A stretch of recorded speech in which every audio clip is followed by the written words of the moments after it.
Hey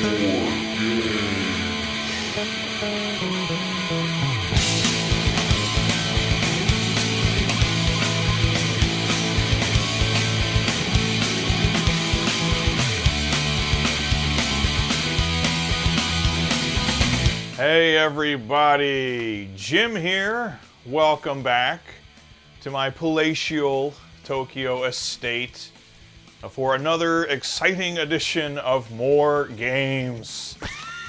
And today, oh boy, what a great fun episode it is. Gonna take a look at some underrated NES games, which I'm not gonna use the cliche of calling them hidden gems, because at this point, any retro gamer online, or especially collectors, kind of have like an encyclopedic knowledge of the NES library. But these are some games that I guess you could say were, at least at the time of their release, underrated when compared to their peers. These are games selected by you, the viewers. In my community tab, I sometimes post questions in there and polls and things and pictures and updates. So if you're not following that community tab, you might want to, because I post in there pretty regularly, multiple times a week in fact. And I had posted a question: what do you think are some underrated NES games? And I got a bunch of replies to that question, a lot of suggestions, some very cool games, and I chose 5 of them from all of those suggestions, and then I chose one that is a personal pick, a game I personally think is an underrated NES classic, I guess you could say. So that's what we've got today. We've got 6 underrated NES games, 5 of them chosen by you, the audience. So check this out. Was your pick featured in the video? You probably already know the answer, because I usually play like a little gameplay montage at the start of these videos, but what the hell? Kick back, relax, put your feet up, and let's check out some underrated NES games, starting with this one right here.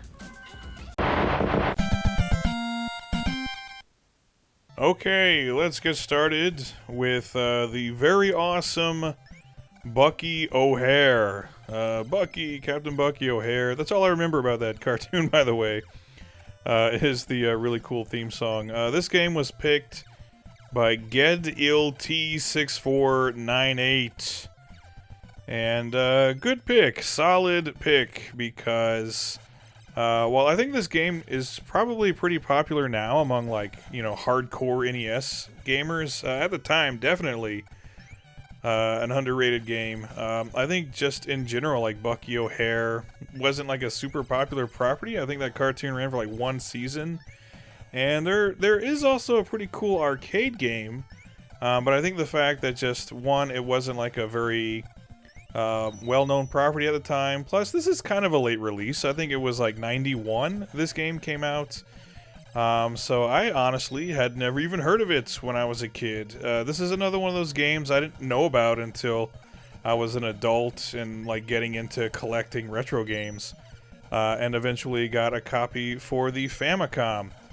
This game is awesome. It is among, in my opinion, the best of the licensed animated series games on the NES, because mostly what comes to mind would be like the Disney animated series games, stuff like DuckTales, obviously, Darkwing Duck. Those were all really good. And then on Konami's side, their Tiny Toon Adventures games, or at least the first one, was really good, and I feel like that was like a hot seller back in the day.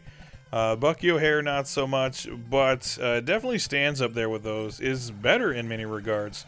It's a really solid action platformer. You start out with just Bucky, and then as you clear stages, you can go through the first handful in any order you want. They're all different colored planets. And after you defeat each stage, the boss at the end of each stage, you unlock another character in Bucky's crew to play with. And they all have their own special abilities, which is really cool. So there's actually like a good reason to have all the different characters. And you can find health power-ups and other things to increase the health gauge of each character and increase their special ability gauge. So like Bucky gets like a super jump. And I think Blinky has like, he's got like a rocket pack or whatever. So they all have cool little like abilities of their own. And as soon as you've rescued everyone, They all get captured and taken to a prison planet where you have to fight them all as bosses and then just rescue them all over again. But yeah, it's a really fun game. It's challenging in spots. For the most part, I would say it's not really that difficult, but there are just like certain areas of the game that are kind of frustrating. Mostly the stuff that just requires fast reaction time. Like the fire level has a lava-like flow that you have to run away from. It's similar to the big laser beams in like the Quick Man stage in Mega Man 2. Or when you're on those like hover track things or whatever, and you gotta like duck out of the way of spikes and whatnot. So yeah, it has areas like that where they're just like frustrating, and it takes a few tries to get through them. Once you like figure out the patterns and everything, you can get through without too much trouble. It's just on a first playthrough, you're gonna die a whole bunch of times. You're gonna run into spikes and lava and all kinds of shit. The boss battles, though, for the most part, are like exceptionally easy. So this game, I would say, yeah, very fun, sort of challenging, but not like unfairly so. And then the graphics are really good. You can tell when you're playing it that this was like more of a late stage NES game, and the soundtrack is excellent. This is one of the better, like more underappreciated soundtracks, I'd say, on the NES. I mean, it's Konami. Like, they just had a knack for getting great music out of the NES back in the day. But yeah, so top to bottom, this is a fantastic game. Great graphics, great sound, really great gameplay. And I do think it's underappreciated. Again, maybe nowadays, like, again, I think like hardcore NES gamers probably know that this game is awesome. But anyone who's like maybe a little more casual, and especially back in the day when this game was new, yeah, it was an underappreciated, I'm not going to say hidden gem because I think that's a little played out, but yeah, if you like NES games, if you've somehow still never played this one, you're missing out because it's right up there with some of the better licensed games. Again, stuff like DuckTales, Darkwing Duck, this sits up there with the best of them. And I highly recommend it. Bucky O'Hare, check it out.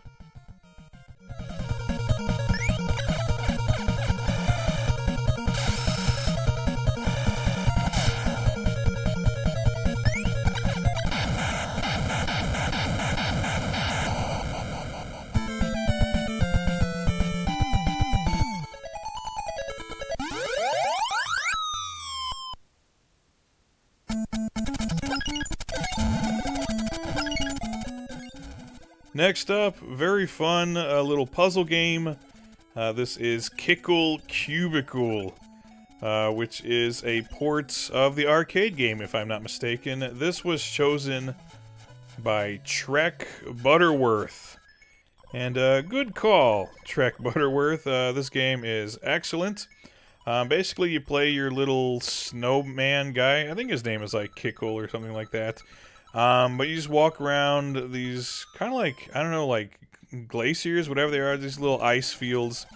And you can freeze enemies and then turn them into blocks, and then you push the blocks around. And essentially you just want to create a path from you to the bags. I think they're like supposed to be like magic bags or something, but you're always like unleashing the power of vegetables and fruits or whatever. You're in like vegetable land, fruit land. Everything is very food themed here, which I don't know how food and then like ice go together. I mean, you put certain foods in an ice box, but I don't know. Anyway, it's really fun. Starts out really easy enough, very simple to figure out what you're doing. And then ultimately they add like way more enemy types that have all kinds of different behaviors, and they can attack you in different ways and stuff. So it's a game that progressively gets more difficult, and it's so eventually it gets fairly challenging. And you get boss battles as well after you clear all the stages in a certain area, and the boss battles are pretty cool too. But overall, just a really fun, simple game, easy to get the hang of, and then the challenge ramps up a little bit so it doesn't get too boring. So Kickle Cubicle I like a lot. Another game that looks pretty good as well. Not like the most impressive looking NES game, but good enough. I mean, this one's really all about the gameplay, and the music is pretty decent too. The graphics are at least kind of cute though, like the character designs, the little monsters and stuff. They all have kind of a, I don't know, almost like kind of a Kirby vibe to them or something like that. I think in another recent like video about NES games, I had played Fire and Ice, which I had never played before, and this kind of strikes that same nerve with me. of just like these really great, fun little like puzzle. Like that one was more of like a puzzle platformer kind of game. But just like these really fun, simple little puzzle games, I like them a lot. I even liked, what was it, like Bugs Bunny's Crazy Castle? Just because stuff like that, where it's like a simple gameplay and then just each stage changes it up with just like a different layout or some different enemies or something. Like that's enough for me. So yeah, Kickle Cubicle, probably not the most popular of the NES puzzle games. And that's a real shame because it's a lot of fun. So this is another one, if you've never played the NES game or even the arcade version, I highly recommend that you do because it's very, very good. Kickle Cubicle kicks ass-icle. That was a bad one. I don't know what. Yeah, it's good. Check it out.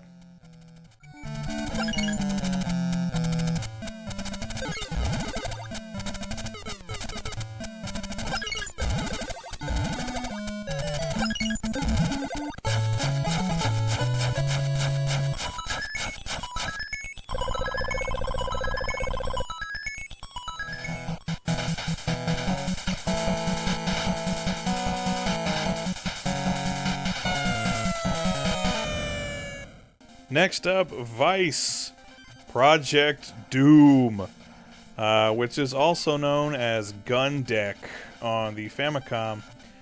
This one was chosen by JT2917, and another solid choice because this is a game I've been a fan of for a long time. Another one that I learned about from watching YouTube videos.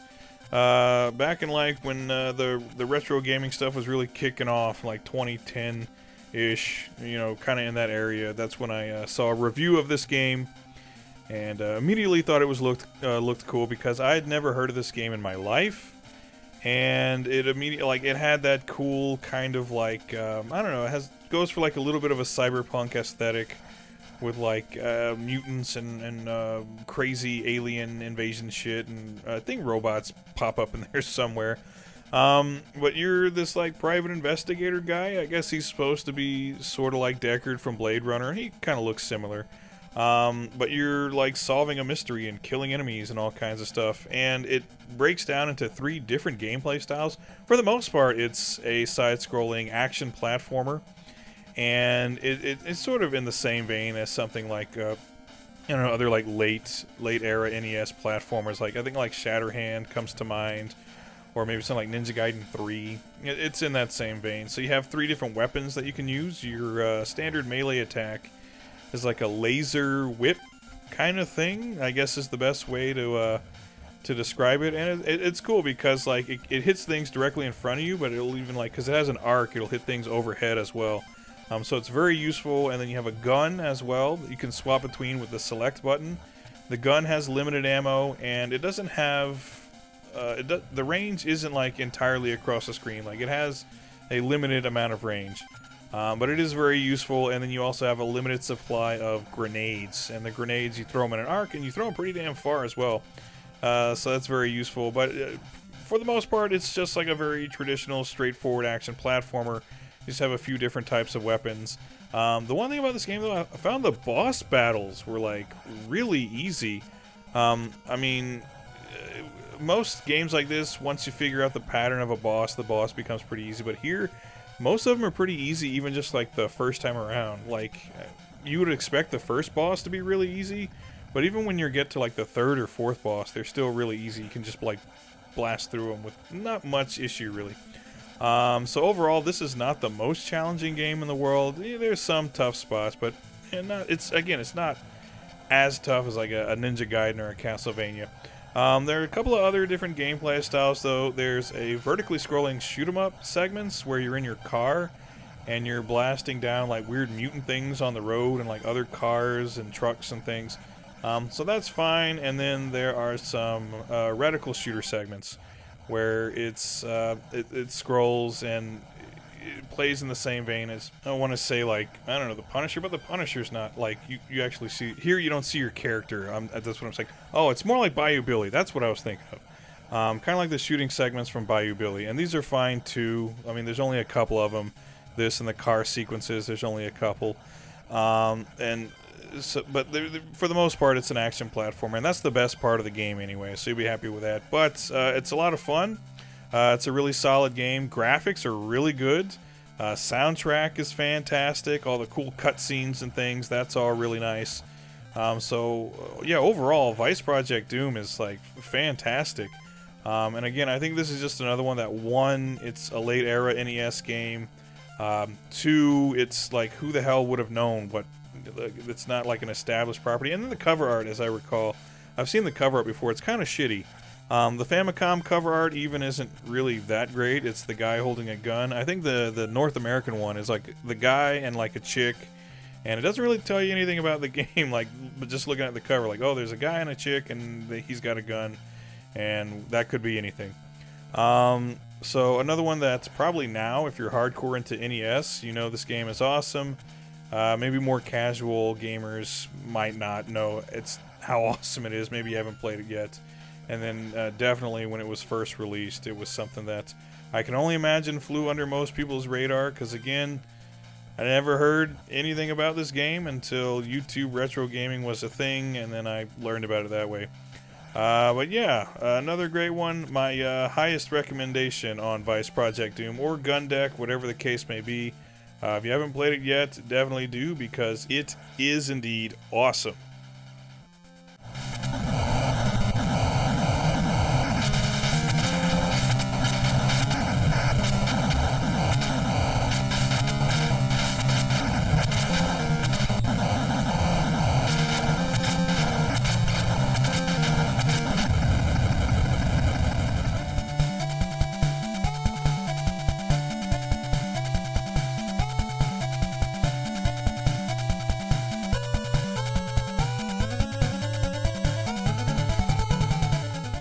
Okay, next up from Gunnac to Gunnac, and this was chosen by Dead Phoenix B9S, and another damn fine game. Not a lot of great shooters on the NES. There are some, like I still like Salamander for one is really good, and I think Crisis Force by Konami. That's another good one. Konami pretty much made like the best NES shooters, but this one, high in the running for best on the console. Maybe definitely the best. This one is developed by Compile, and if you know anything about classic shoot 'em ups, you know Compile was just kind of like the king of the mountain for a little while. Everything they made was just fantastic. Stuff like Musha and Blazing Lasers, all that goodness. So Gunnac, for whatever reason, like rabbits are like the central theme of this. So I guess like robotic rabbits and carrot spaceships and carrot missiles and all kinds of craziness. I have no idea what the hell that is. But anyway, so you're, I guess you're Captain Gunnac. You're flying this really cool spaceship, and you're blasting the hell out of everything. And it has a lot of the tropes of the Compile shooters from the day. So there are a bunch of different numbered power-ups, and picking up, each one has its own weapon correlating to it. So if you pick up the same number multiple times, you can increase the power of your weapon, and there's like lasers and spread shots and homing shots. Homing shot being my personal favorite just because you don't have to aim, and I'm not very good at aiming anyway. And you can pick up like little power chips as well, and then some super bombs. And that's about it. Like, I don't really know what else to say. It's a shoot 'em up. It plays like a lot of other shoot 'em ups, but it's really, really good. It plays pretty damn solid. I mean, you would expect that as much from Compile. So it's a lot of fun. Graphics are really good. Soundtrack is excellent. That's another thing Compile was always good for, was having really great music in their shooters. And I guess also as far as shooters go, it's not the toughest ever made, but yeah, I guess it's not too insultingly easy. It's a lot of fun though. Like, it controls really well. It doesn't run with a whole bunch of slowdown, which is really nice. That's kind of what I was expecting the first time I played it. I was like, alright, Compile, but what could they really do? You know, this is probably going to be a fairly slow game, because usually they like to have like their games be kind of visually stunning, have like a lot of enemies and stuff on screen all at the same time, and I'm like, alright, it's going to be slow. It's not slow. It plays nice and smooth, great graphics, great sound, solid gameplay. I'm repeating myself at this point. That's how you know the beer is kicking in. when Jim starts repeating himself and he rambles, he's probably halfway through his six-pack by that point. So yeah, Gunnac, another solid choice. And then I think, yeah, another one that's underappreciated, overlooked, just by virtue of the fact it's a shoot 'em up on the NES, and it's just not a console best known for its shoot 'em ups. But there's some good ones on there, and this, again, is perhaps the best. It's really, really good. So if you haven't given this one a shot yet, if you're a fan of Compil's other shooters, you really can't go wrong. It's Gunnac, and it kicks ass.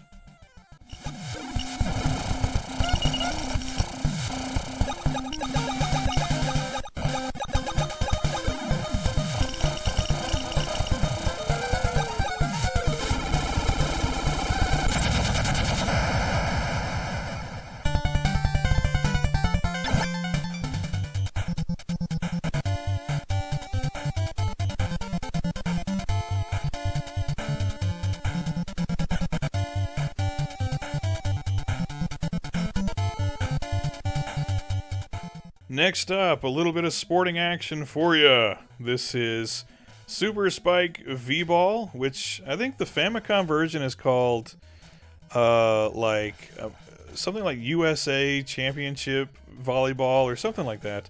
But Super Spike V-Ball, this one was picked by Bill Cook 4768.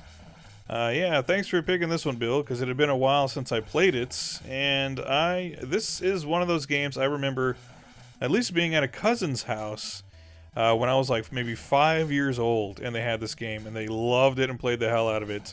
And I think I gave it a shot too. It's a simple enough game. You really, can play it with just the one button. You have your hit button, your set button, and then you can press the two together to jump, and when you serve, you can do like a jumping serve. But this game is as simple as can be. You pick your team of 2, and they all have their own different stats, and you can even play as Bimmy and Jimmy, which is pretty cool, because this is a Technos Japan game. And you can play, I think, just little exhibitions, or you can do the North American tour, and you can go all over the US, and none of it makes any sense.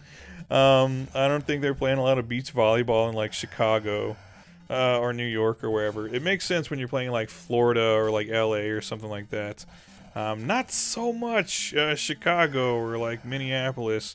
But you do the North American tour, you play volleyball in all kinds of different cities.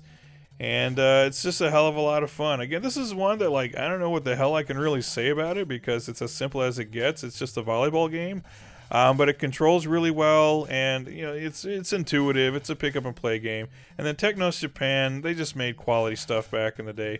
Like, their visual style is like immediately recognizable. Even if it's just like a volleyball game, you're like, you know what? These are definitely the same guys that made like River City Ransom and Double Dragon. So it looks awesome. The soundtrack is really good too. They're another developer that always had just like fantastic music in every game they ever developed. And, I mean, what else am I going to say about it? I'm rambling again. Super Spike V-Ball, if you've never played it, I mean, what are you waiting for? This game is super fun. If it's an underappreciated game, it could only be because it's a volleyball game. And I think the average person, when they think of, like, NES, they're going to be thinking of, like, Mario or Castlevania or Ninja Gaiden or, maybe even, like, some Final Fantasy or whatever, all that kind of stuff. I don't think the first thing that pops into their head is all the awesome volleyball games. So if this is underappreciated, whatever reason, that's probably why. Because it's volleyball. And that's just, I don't know. That's the way the cookie crumbles. But as it turns out, I don't know the first thing about actual beach volleyball. I have no interest in playing or watching it. But when it comes to volleyball games, it's this and it's Dead or Alive. And that's really all you ever need to play for the rest of your life. So yeah, Super Spike V-Ball, excellent game. Actually might give you some Top Gun vibes now that I'm thinking about all these dudes and Speedos and stuff. But it's a lot of fun, and if you haven't played it before, you definitely should, because it kicks ass.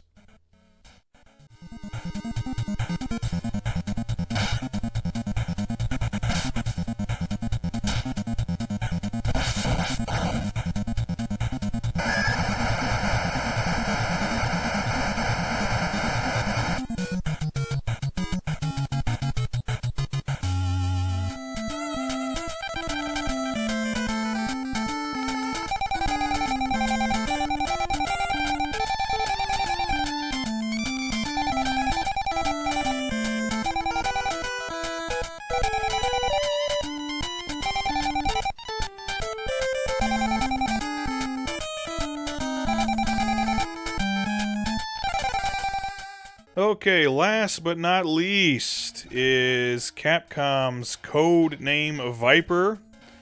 And this is my pick. I really like this game. And I think this is one of Capcom's more underrated games from the day. They hit it big with the Mega Man series, obviously, and I think other stuff like Bionic Commando, people had a lot of fondness for. I feel like this was one of the games that Capcom made that really sort of flew under the radar. And I'm not sure why, because it like plays really good. It's kind of like, I think it's like a cross between like something like Rolling Thunder and maybe even a little bit like Shinobi, because you have to, the basic premise is you have to go through each area and there are like hidden doors that you have to go into. Some of them have nothing behind them, some of them the enemies pop out of them, some will give you ammo, and then some of them will have hostages behind them that you need to rescue before leaving the stage. But one of them in particular will grant you a grenade. You free a guy who is holding a bomb for you, and you need the grenade to blow something up at the end of the stage in order to clear the stage. So you have to check all the doors, rescue the hostages, get the grenade, and then shoot the hell out of everyone that gets in your way. And even though you're using a gun or a series of guns, it really does play a lot like the original Shinobi, where you have like different like levels you can jump back and forth between. It's just instead of throwing shurikens, you're shooting bullets at people. And obviously you're not a ninja, you're like a secret agent guy. But aside from that, it's more or less just like Shinobi. And I enjoy that gameplay a lot. It's pretty simple. Most guys go down with a single shot. You yourself only have a couple of hits before you die, but you can get health power-up so you can get at least 3 hits. But it's not like a fast-playing action platformer like a Mega Man or something like that. Got to be a little more methodical with this game, which is something I like about it. You can slow down a little bit and enjoy this one. It has nice visuals, not the best ever, but they're pretty good, and the soundtrack is good too. It's kind of a more like smooth soundtrack, because, you know, you're playing like Secret Agent Man, so I think that was kind of like the idea for this one, is they wanted this to like, you're like a cool secret agent guy going into like this like guerrilla jungle military place to blow away bad guys, rescue hostages, all that kind of stuff. You're behind enemy lines, but you're super cool. You're cold as ice, that kind of thing. So yeah, I like this one a lot. Again, in my opinion, my humble opinion, of course, an underappreciated game in the annals of the NES. Again, mostly because I think it's a Capcom game that isn't one of their more popular games. And so a lot of people kind of slept on this one. Maybe, again, not now. I keep bringing this up. Like, the NES is one of those things. It's like, especially since YouTube retro gaming became such a big deal, almost everybody knows the NES library inside and out, so it's hard to call anything like a hidden gem or whatever. But this game, I feel like, is not held in as high regard as the other Capcom games on the NES. And that's a real shame, because it's a lot of fun. So if you never played Codename Viper, do yourself a favor, give it a shot. You might not like it if you like more fast action, high-intensity action platformers. You might not care for this one, but you might enjoy playing something a little different from what was mostly being released at the time. So Codename Viper gets my seal of approval, and I definitely think it's an underappreciated NES game.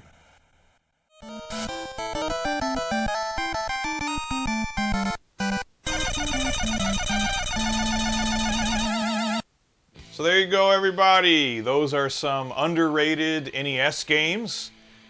So what did you think? What did you think of the picks for today's video? Were these genuinely underrated games? Are they still underrated now? Or do you not agree? Are there some other games that should be in a video like this? Some even more underrated games. So underrated, in fact, they're practically subterranean. Yeah, let me know down in the comments what do you think is an underrated NES game, something that is better than people give it credit for. Or like some of the games I featured in this video, they're all good, and I think people recognize, like when they play them, that they're good. They're just not like maybe the most popular titles, at least when they were released. Something like Codename Viper was not going to be held in as high regard as maybe like Contra or something like that, or Metal Gear. Games like Bucky O'Hare, great Konami title, But again, at the time, you've got stuff. You've got your Contras, you've got your Mega Mans, you've got all that kind of stuff. So yeah, a lot of great games there on the NES. You know, I think first starting out on YouTube, the trend was to focus on like all the really bad NES games, because there are quite a lot of them. The NES was a console with limitations, we'll just say that much. But some of the best games ever made, real fun, pick up and play, great graphics and music and everything. A lot of that stuff on the NES. So yeah, again, let me know down in the comments what you think of these games. What do you think is an underrated NES game? I'd certainly like to know. It'll be very helpful if I decide to do another video on underrated NES games. And with that, I'm rambling, and that's a dangerous zone to be in. Nobody likes a rambling Jim. So until next time, thanks for watching, everybody. Take care, and I'll see you then. Goodbye.